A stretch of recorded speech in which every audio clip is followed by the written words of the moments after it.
Oh, thank you. Thank you. It is such an honor for me to be here tonight. I'm here as a proud American, a proud Democrat, a proud mother, and tonight in particular, a very, very proud daughter.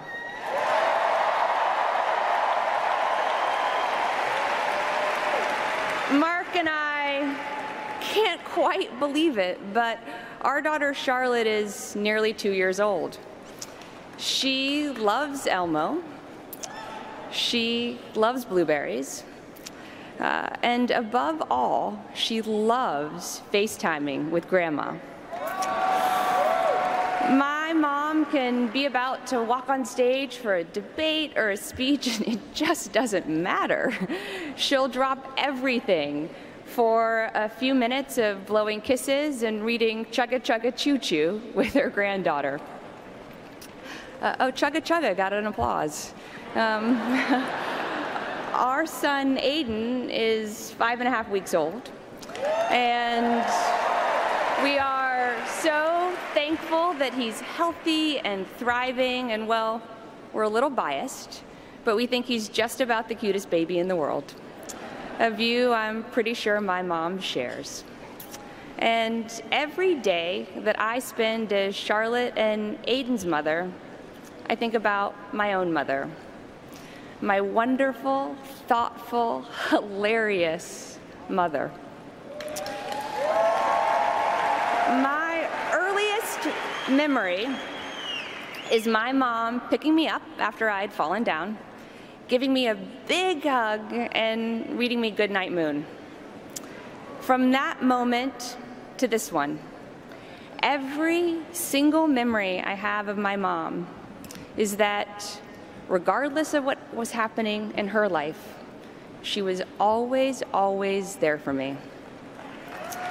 Every soccer game, every softball game, every piano recital, every dance recital, Sundays spent together at church and the local library, countless Saturdays spent finding shapes in the clouds, making up stories about what we would do if we ever met a triceratops. In my opinion, the friendliest looking dinosaurs, although my mom would always remind me they were still dinosaurs.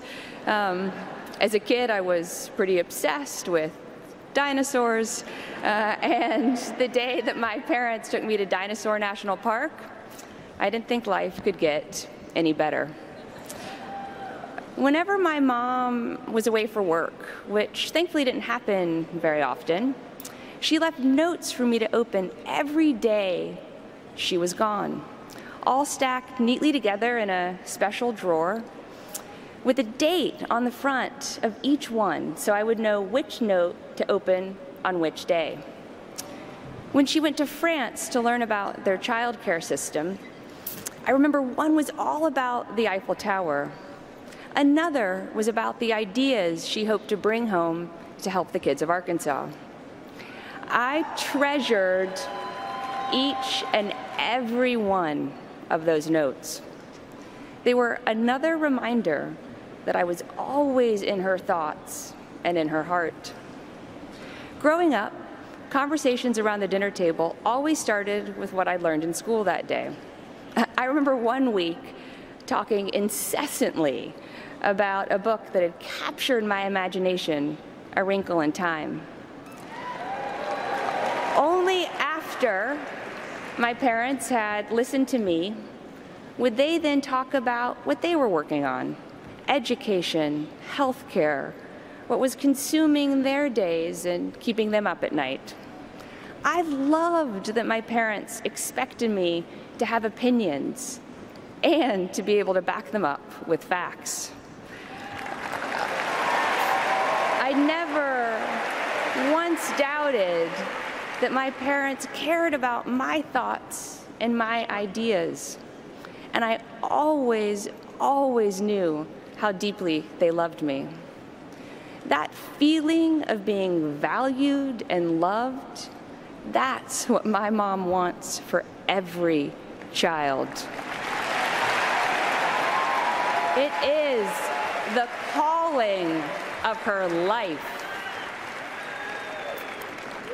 My parents raised me to know how lucky I was, that I never had to worry about food on the table, that I never had to worry about a good school to go to, that I never had to worry about a safe neighborhood to play in. And they taught me to care about what happens in our world and to do whatever I could to change what frustrated me, what felt wrong. They taught me that's the responsibility that comes with being smiled on by fate. And I know my kids are a little young, but I'm already trying to instill those same values in them. There's something else that my mother taught me. Public service is about service. And as her daughter, I've had a special window into how she serves. I've seen her holding the hands of mothers, worried about how they'll feed their kids, worried about how they'll get them the health care they need.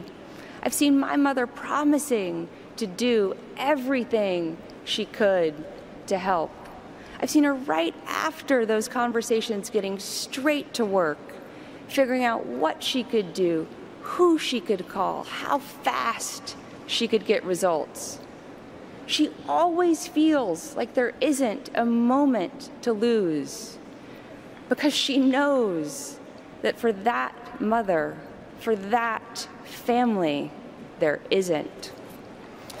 And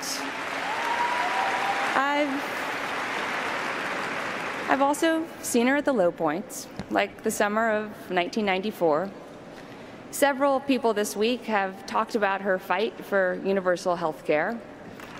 I saw it up close. It was bruising. It was exhausting. She fought her heart out, and as all of you know, she lost. For me, then 14 years old, it was pretty tough to watch. But my mom, she was amazing. She took a little time to replenish her spirits. Family movie nights definitely helped. Dad, as all of you now know, liked Police Academy. My mom and I loved Pride and Prejudice.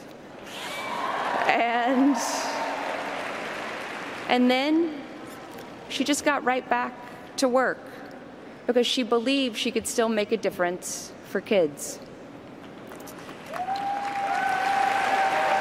People ask me all the time, how does she do it?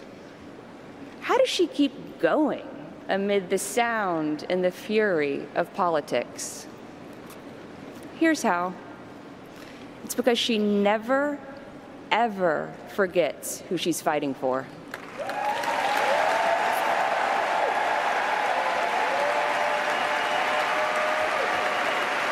She's worked to make it easier for foster kids to be adopted, for our 9/11 first responders to get the health care they deserve, for women around the world to be safe, to be treated with dignity, and to have more opportunities. Fights like these, they're what keep my mother going. They grab her heart and her conscience, and they never, ever let go.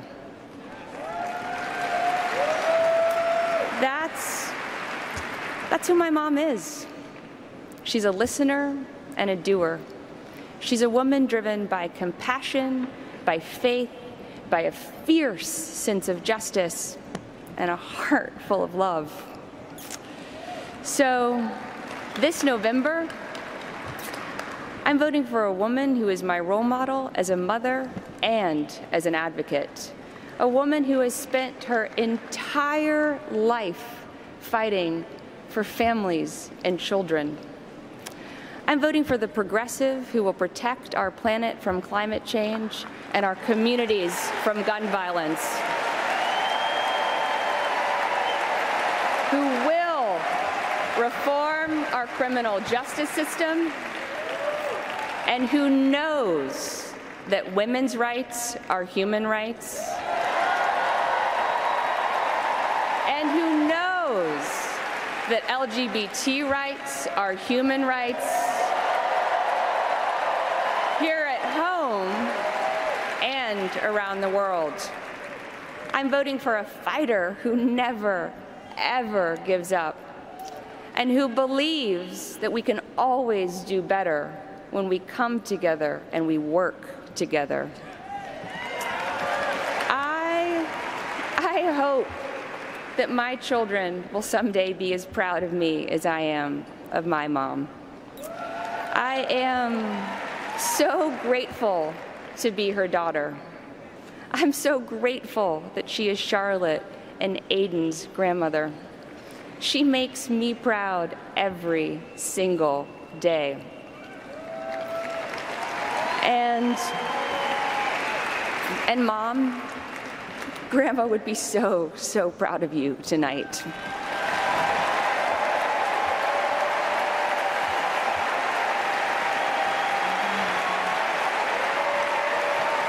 To everyone watching here and at home, I know with all my heart that my mother will make us proud as our next president.